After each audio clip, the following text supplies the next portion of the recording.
shot, and this is what he left me, real thin on the 5, and it's 760 Simonis, so plays relatively fast, and that was a touchy shot there. I didn't want to go crazy on that one, so just held the cue ball right there. Now what I want to do is take advantage of what I have, but quick, as soon as I can, I want to get to some kind of shot that's going to break open those balls.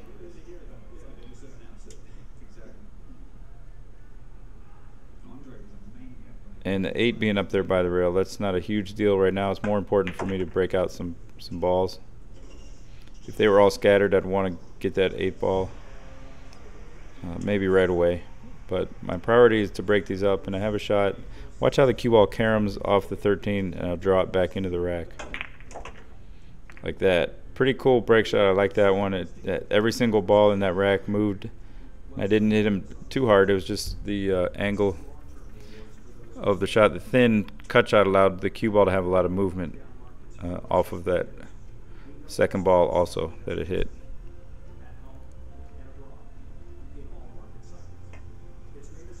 Now a shot like that is harder than it looks on a 10-foot table, and you can see I barely made it to the left side of the pocket. Right now what I'm looking at, you see this 9 ball that's blocking a couple shots for me. It would be nice to get that 9 ball out of the way. The 3 ball by the rail is blocking my 14, and it looks like that's what I'm doing. I'm going in there. You want to get rid of your problems as soon as possible. So I got into that 3 ball, and I'm just going to use that to get to the 9. And looks like the 4 ball is a real good break shot, so I'll save that.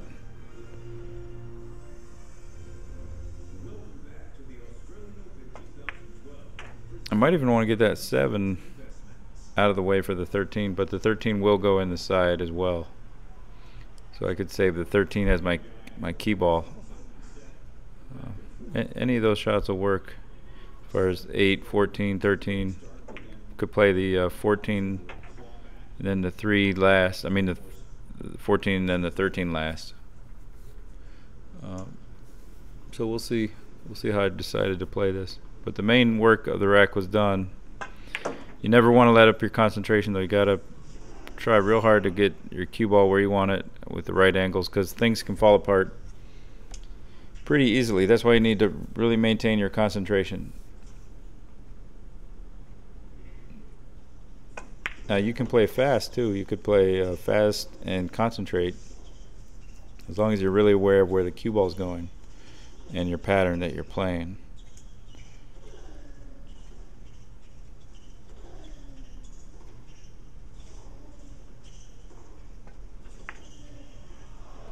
Now this one, I remember this, ended up, that's a pretty steep angle for a small side pocket shot. So, and I got to put inside English to get the cue ball back out so I can have a good shot on the 4. And you can see how soft I hit it, how much speed I got out of that. And well, on a 10-foot table, I can see right now that's not an ideal cue ball position, because the stretch just to reach this break shot is real tough. Unless I can lean over the side of the table, then it might not be so horrible. But in general, you want to play the cue ball about up even with the side pockets when you're playing on a 10-foot table, because that way you can reach them. You can reach the cue ball better. It looks like I barely might be able to reach this, which is great.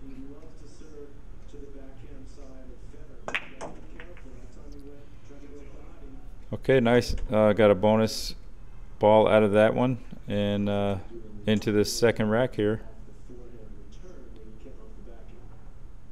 Got a little bit of work in the middle.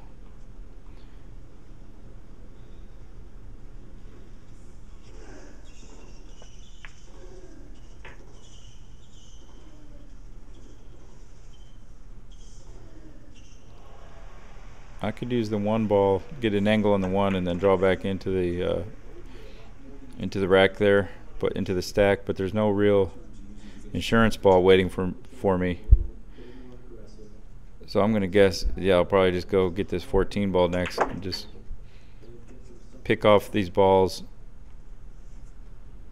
that don't really need to be broken up. And maybe I'm going to use the 6 ball as a break shot, a mid rack break shot.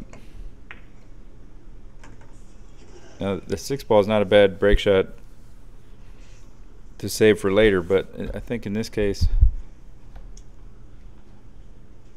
may as well go ahead and shoot it, because I really have to break these balls out now to continue my run. Okay, that turned out pretty good.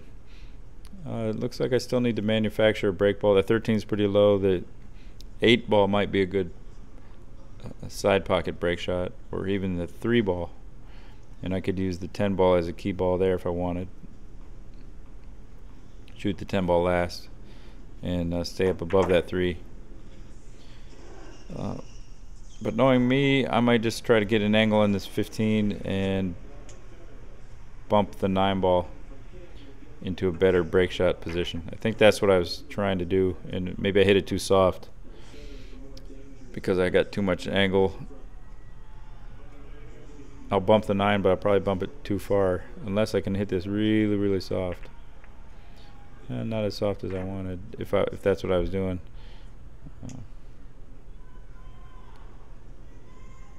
But the 8 ball is actually in a better spot now to be a side pocket break shot. So I could save that 9 as my key ball. Looks like that's what I'm doing. And it's right there. The cue ball will be right where it needs to be, just about, as long as I'm not on the rail, to use that side pocket on the left as my break shot.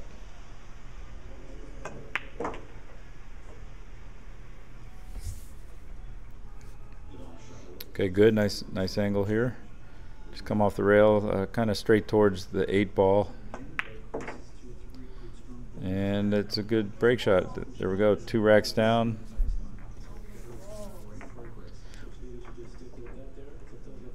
And we'll see if I can get into this next rack here. From what I hear, this was Ralph Greenleaf's favorite break shot, side pocket break shot. Maybe not this exact one. I think a little more angle would be ideal, with the ball a little closer to the rack. That's not bad though, because I'm going to go right into this 5 ball, I think.